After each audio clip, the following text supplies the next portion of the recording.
I know that in the book of Exodus, I think it's the 10th commandment, it says, "Thou shalt not covet." But here lately, it's hard not to think about what others have and what others are doing, especially like with the new year starting, with Christmas season just passing.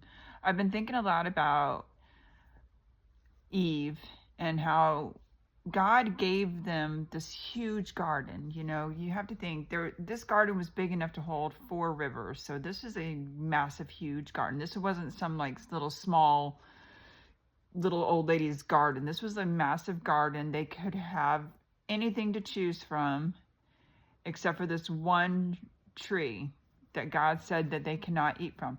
And that is the one that Eve focused on, because in Genesis 3:6, it actually says that, Eve said that it was a delight to the eyes and that she knew that it could make her wise. So she was already checking this out. She was already like,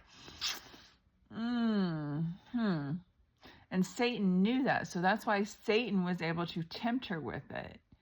And I've been thinking about that lately, though, about how one little thing can trigger me. And I think, God, why don't I have this? Like, why don't I have, like, I feel like you gave this to other people, but yet you're not giving this to me. And I feel like sometimes I hyper focus on that, about the things that I don't have rather than the blessings that I do have. And I think, how many of us are guilty of that? Like, I know all throughout the Christmas season for me, I kept seeing all these posts on Facebook about people going and visiting their parents and their warm embrace with their mom and stuff like that. My mom passed away in 2008. Growing up, I did not have a very good childhood. I kind of had a bit of an abusive mom. She was later diagnosed as bipolar. But I didn't have the greatest childhood. But during Christmas, I will say that she was an awesome mom. She spoiled me. She bought me anything I wanted. She cooked for me. She loved Christmas.